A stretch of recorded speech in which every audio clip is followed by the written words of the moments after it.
Welcome to Snetterton as we get set for round 5 of the Dunlop Endurance Championship. With more than half of the season now complete, it's Talk with Motorsports who arrive here with the points lead. Their Class 4 Ginetta G50, piloted by Sarah Moore, and 16-year-old Matt Greenwood, who's here in his first season of racing. I took a big step up car-wise to driving this great machine. We came into the championship. We obviously always want to win, but realistically we didn't think it would be possible in my first year. But really happy with the position that I'm in. I raced with Sarah in my karting years as teammates, so it's not a new thing being teammates, but she's also instructed me when I came up into car racing. So big thanks to her for teaching me all her skills. Team Hard duo Simon Rudd and Tom Barley won last time out at Donington and are now Tockwith's closest rivals, while Mike McCollum and Sean Cooper are also in contention with their track-focused KTM Crossbow. In the sprint category, the Porsche of Michael Igoe and Adam Wilcox is absent this weekend, opening the door to the CTR Alpha-Tune Seat of John Clonis and Chris Bentley, which is tied for second place in the championship with the Moss Motorsport BMW of John Watt and Christian Prosser. And just behind them in the points, the FF Corse pairing of David Mason and 2017 champion Ross Wylie, who claimed pole in qualifying. I always enjoy it around here at Snetterton. I've always gone well here for whatever reason. We're just going to have to wait and see what the weather does. There's a bit of rain in the air, so that can make it a little bit more interesting. But I look forward to it, whatever the conditions may be. Starting alongside them on the front row, the sister Ferrari of Laurent De Meeus and Jamie Stanley. It started to rain towards the end, so it made it a little bit interesting. Just got a bit unlucky with the traffic, but yeah, it was good. Very good effort. Grateful they're on. Even without my time, we still would have qualified second on the grid, so great job. I don't want to be cocky, but I'm hoping to win. 7 car will be the car that will focus our efforts. Obviously, there's a sort of a team effort here, so we can finish first. That's what we did last time, by the way, here. Father and son Peter and Mark Cunningham made an immediate impression on their return to the championship by qualifying third, ahead of the quickest Class 3 car, the track-focused KTM of Alton Park winners Mike McCollum and Sean Cooper. Another Porsche with another father and son lineup was the Skiset Wengen Team Merlin 997 of Colin and Oliver Wilmot, fifth fastest, albeit just 69 thousandths of a second quicker than the Class 4 Moss Motorsport BMW of John Watt and Christian Prosser. Second fastest in Class 4 was the DAT Racing Seat. Guy Colclough joined this weekend by Renault UK Clio Cup frontrunner Max Coates, who was having to adapt to a very different kind of race car. There's a lot more grip. The width of the tyre is quite a bit bigger, and the width of the car is also bigger. More aerodynamics and more power, so everything's generally more, which means we're about 6 seconds a lap faster than what we would be used to in the Clio Cup. Bit of driver changes, bit of pit stops, bit of rain, bit of different cars, bit of different drivers. There's something to be excited about across the board, really. Class 5 pole went to former Lotus Cup champion Andy Napier. In addition to driving, Napier is also heavily involved in preparing and running the Elise, and despite joining the season late, his team has managed to hit the ground running. Yeah, we virtually finished building the car the night before the first race at Silverstone, so to come away with second and third in class was surprising. We'd intended to skip Alton, so after such a good start with such an untested car at Silverstone, we went, well, if it'll do that first time out, when we finished building it at 3 a.m, maybe we should do Alton. Did Alton, came away with the second and third, and it's kind of gone on from there, really. And it's just a nice way to spend a weekend. The driving standards are very good. There's an interesting mix of cars. It's very well organised. The catering's good. So it's, if friends and family are coming out and getting to that age where I'm a dad now, so it's nice to be able to bring my little one out and she can fill herself through with lollipops. So but it's nice, a very pleasant way to spend a weekend. So here are the top 10 times from qualifying, with the Ferraris sharing the front row of the grid, the SG Racing Porsche and the track-focused KTM on row 2, the Team Merlin Porsche and the Moss Motorsport BMW on row 3, the second track-focused KTM and the Team Hard Ginetta on row 4, while the DAT Racing Seat and the Tockwith Ginetta of Hall and Moore start from row 5. As the lights went out, Ross Wylie's red Ferrari 458 led the charge into riches, with the yellow 488 of Laurent De Meeus second from Colin Wilmot's Porsche and Christian Prosser's BMW. And a good start for Alex Day in the Audi, up from 12th to 8th as he went round the outside of Sandy McEwen's KTM. Hard on the brakes for the first time as they negotiated the Wilson hairpin, Wylie maintaining his lead from De Meeus and Wilmot, while in the background, the Ginettas of Marmaduke Hall and Tom Barley ran side by side for 5th. There'd been two significant gaps on the grid. First, the SG Racing Porsche was absent from the second row, while the team tried to fix an oil leak. Sadly, the Cunninghams would eventually be forced to withdraw the car. Secondly, endurance title hopeful Mike McCollum had pitted after going off on the formation lap on cold tyres. The KTM was quickly patched up, but now had to start last rather than fourth. Having safely negotiated the infield complex on this full 3-mile version of the Snetterton circuit, the 458 GT3 of Wylie was now beginning to edge clear of the less powerful Class 2 Ferrari of De Meeus, with the red and white G50 of Hall having won that battle of the Ginettas for 5th place. And leading Class 5 was Andy Napier in the Lotus, ahead of Rob Baker in the S2 Smart car. Meanwhile, Sandy McEwen's KTM had gone missing from the lead group. They were still running, but now at the back of the field, and destined to pit with suspected gearbox issues. It was turning into a nightmare start for Track Focused, as the sister car of McCollum went off the road for a second time. A drama-free opening lap though for Wylie, as the 2017 champion crossed the line with a 2.9 second advantage over De Meeus, keen to build as big a lead as possible before handing over to amateur driver David Mason. And the opposite approach for the 22 Ferrari, with their quicker driver Jamie Stanley due to drive the second half of the race. With the second row of the grid missing from the start, ex-Porsche Carrera Cup GB racer Colin Wilmot had made the most of his opportunity. Third place and pulling clear of Christian Prosser's BMW, which was leading Class 4. Behind, Tom Barley in the Ginetta and Alex Day in the Audi had both cleared the fast-starting Marmaduke Hall to move up to 5th and 6th respectively, with Barley as the highest-placed car within the endurance class. His nearest class rival was the white, blue and green Tockwith Ginetta of Sarah Moore in 7th, although she was being pressed hard by Max Coates in the DAT Racing Seat. Meanwhile, an early stop for the EDF Motorsport Aston of Mal Sandford, who'd gambled on wet tyres following a pre-race shower, but was now forced to switch to slicks. 10 minutes into the race and a close battle was developing between the BMW of Chris and Mika Brown, the blue and white TCR VW of Tim Docker and the orange and yellow TCR Seat of Sprint Championship frontrunners Chris Bentley and John Clonis, all three of them squabbling over 10th place. On the run down to the hairpin, the CTR Alpha Tune Seat lined up a move and sprung an attack down the inside, a perfectly executed manoeuvre that would move Bentley and Clonis up to 3rd in Sprint Class 4. Up front, overall race leader Ross Wylie had now extended his advantage to over 15 seconds and was beginning to lap cars, including the Lotus Elise of Andy Napier, which was now starting to be reeled back in by Rob Baker's Smart car for the Class 5 lead. Second place overall and still leading Class 2 was Belgian driver Laurent De Meeus in the FF Corse run Ferrari 488, a car which he also races in the Ferrari Challenge Europe. He was lapping comfortably quicker than Colin Wilmot, who was now the sole remaining Porsche in the field. His lap times were now being matched by Christian Prosser in 4th place, just 3 seconds adrift in the BMW. Following the mid-race mandatory pit stop window, the Moss Motorsport BMW, now driven by John Watt, emerged in 3rd place, having leapfrogged the Porsche of Oliver Wilmot. The DAT Racing Seat was running 5th, following an impressive opening stint by Max Coates. Team leader Guy Colclough now busy trying to fend off Simon Rudd and the Team Hard Ginetta, with Endurance Championship leader Matt Greenwood just 2 seconds adrift in 8th. Jamie Stanley had now taken over the number 22 Ferrari, and with 14 minutes to go he closed on to the tail of race leader David Mason and duly swept past on the run down to the Wilson hairpin. Sherman, the ex-BTCC Audi, was now driven by Robert Day and down to 9th place, and being caught by Ed Moore's number 15 Tockwith Ginetta, which was the 3rd highest placed endurance class car. Also closing in on the Audi for 2nd in Sprint Class 4 was Tim Docker in the Golf. The TCR Seat of Bentley and Clonis several laps down after pitting with damage, ruining their chance of moving into the Sprint Championship lead. Also dropping back, the Jackpot Racing BMW of Chris and Mika Brown, 2 laps down on the overall race lead in 11th place. In Class 5, Andy Napier now had a comfortable lead over the Smart car of Lucas Nanetti, which was now suffering from a braking problem. The battle for 5th place was growing more intense, and spurred on by the fast-approaching Matt Greenwood, Simon Rudd charged down the inside of Colclough's Seat, heading into Brundle. Without hesitation, Greenwood followed him through. The two Ginettas now 5th and 6th, but more importantly, 1st and 2nd within the endurance class. Rudd desperate to stay ahead in an effort to close the points gap at the top of the championship table. Onto the final lap, and pro driver Jamie Stanley had now managed to lap the entire field and had also, unsurprisingly, picked up the fastest lap of the race.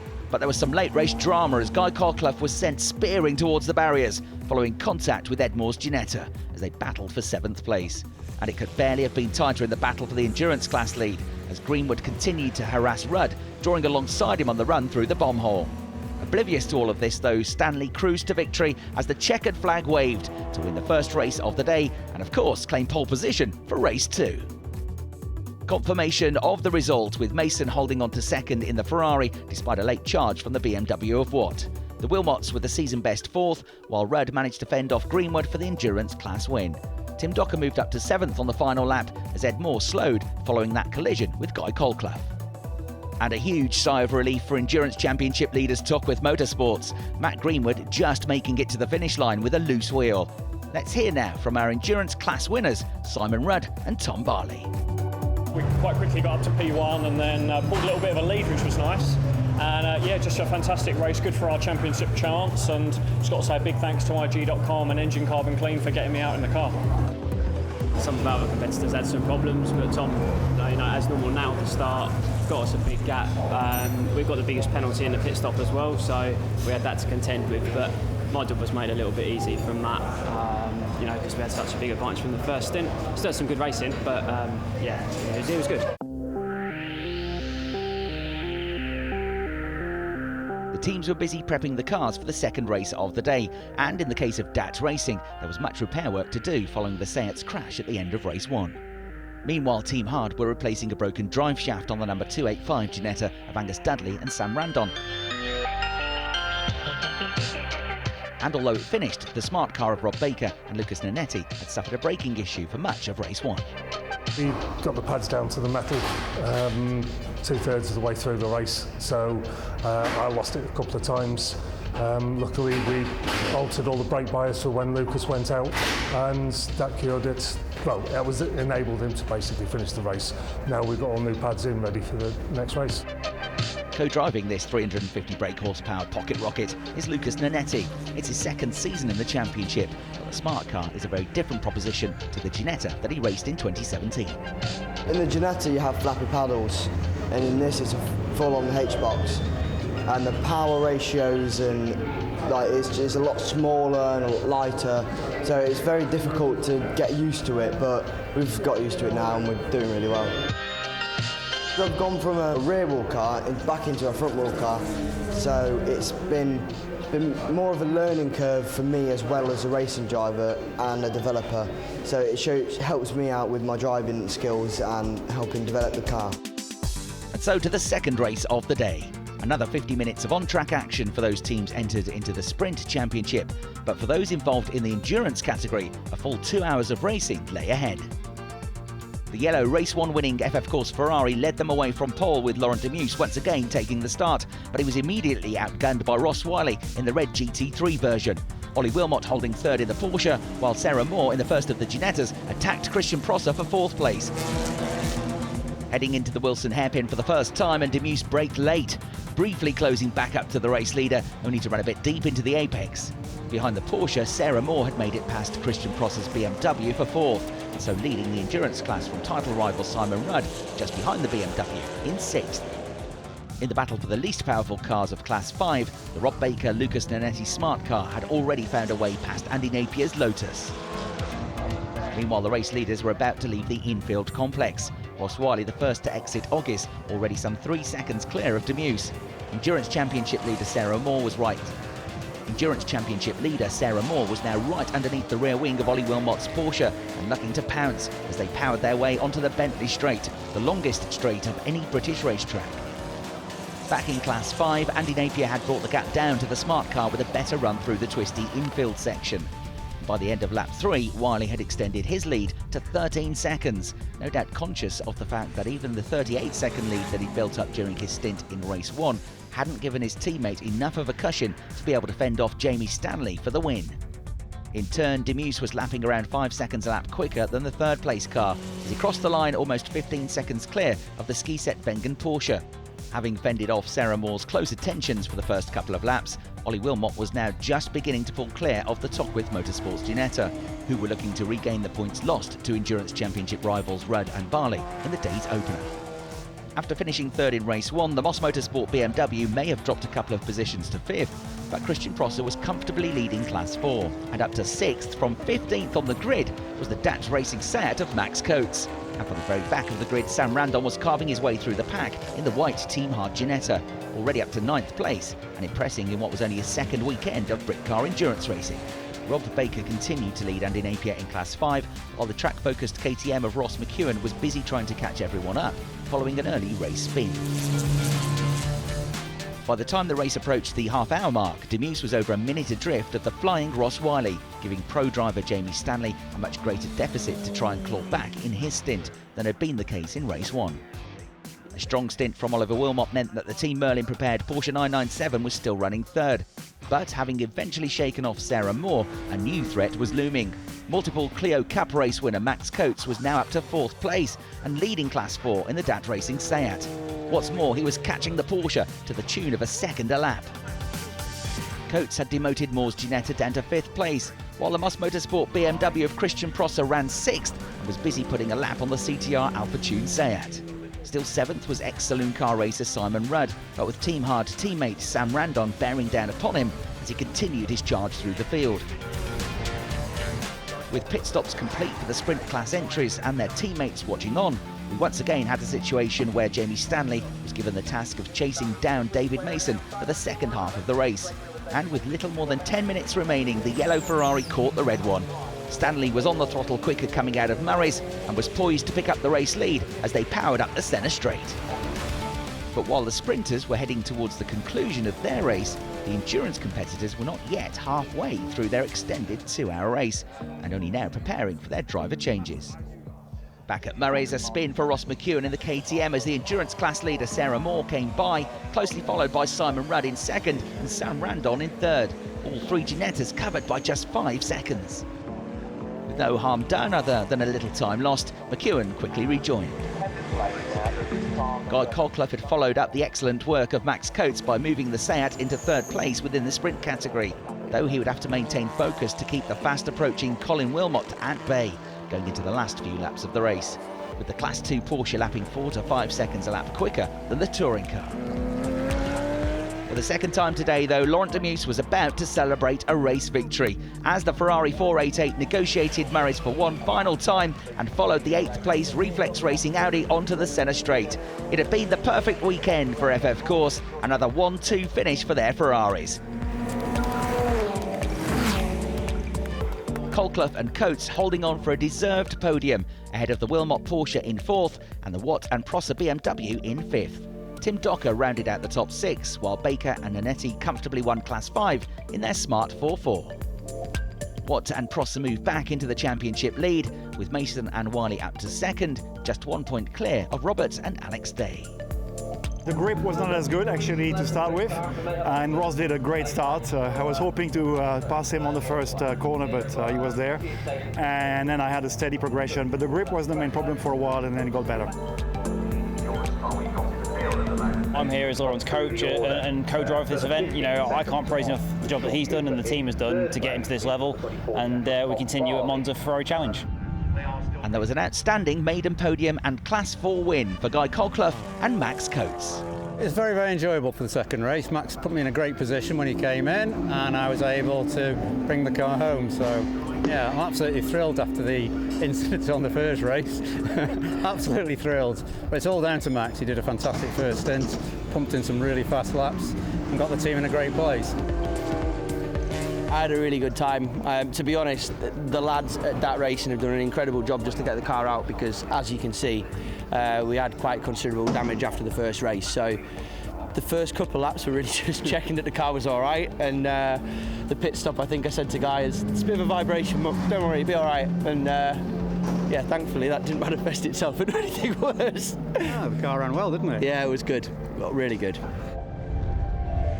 Back on track, there was a hint of rain as the endurance race continued, and there was about to be a frustrating conclusion to what had otherwise been a superb 60 minutes of driving from endurance leader Sarah Moore. She pitted the Tockwith Motorsports Ginetta, and having presumably felt an issue developing on her in-lap, she got out of the car, spotted a slow puncture on the front right, and alerted the team to the issue. One of the teams that looked set to benefit from the inevitable delay was track focused, Mike McCollum having worked his way up to second place, though unlike the two Team Hard Ginettas, he had yet to pit. Tockwith worked quickly and efficiently to replace the front right, but with the front runners so tightly packed, even a minimal delay was likely to cost them at least a couple of positions. Sarah Moore anxiously monitored the timing screens. Meanwhile, her brother Ed was pushing hard as he tried to catch the EDF Motorsport Aston for 5th place. Australian Mal Sanford now behind the wheel of the Vantage, having taken over from Ben Safri. Aboard the second Tockwith Motorsports Ginetta, Ed Moore was significantly closing the gap, thanks to lap times that were comparable to those of the leaders. Once all of the cars had been into pit, it was the Team Hard Ginetta of Angus Dudley that emerged in the lead, some 36 seconds clear of Sean Cooper's KTM, and 44 seconds ahead of the Ginetta of Tom Barley, which had accumulated a greater pit stop penalty thanks to their back-to-back wins at Donington and here in race 1. But with half an hour to go, Sean Cooper began to really push, and the lead gap started to come down by around 3 seconds per lap. If he could keep this up, victory was a real possibility. Cooper's pursuit of Dudley, who hadn't competed in Britcar since the start of the season, was relentless, and with 3 laps to go, his target was within sight. And from there, the result was no longer in doubt. Cooper too quick to keep at bay, and he went on to become the new race leader. The team was about to pick up an unexpected victory from 13th on the grid. After 2 hours of racing, the flag was waved and victory belonged to Cooper and McCollum, their championship charge very firmly back on track. Nevertheless, a superb effort from Randon and Dudley in second, with Rudd and Barley third, and crucially outscoring the championship leaders. The Browns and the McEwens completing the top 6, following a late retirement for the Ginetta of Ed Moore and Marmaduke Hall. We started pretty much at the back, or near the back, overtook a few people, handed it over to Sean, and he made up 35 seconds, so fantastic, well done him. It was difficult because of the conditions, because it was spitting and it was changeable, and then someone dropped fluid with maybe 2/3 of the stint gone. I just took appropriate risks and it paid off. Great weekend, a few points for the championship, and we get to do it all again at Silverstone in a few weeks' time. Yeah. So yeah, really, really good fun. It's been a good day. Yeah.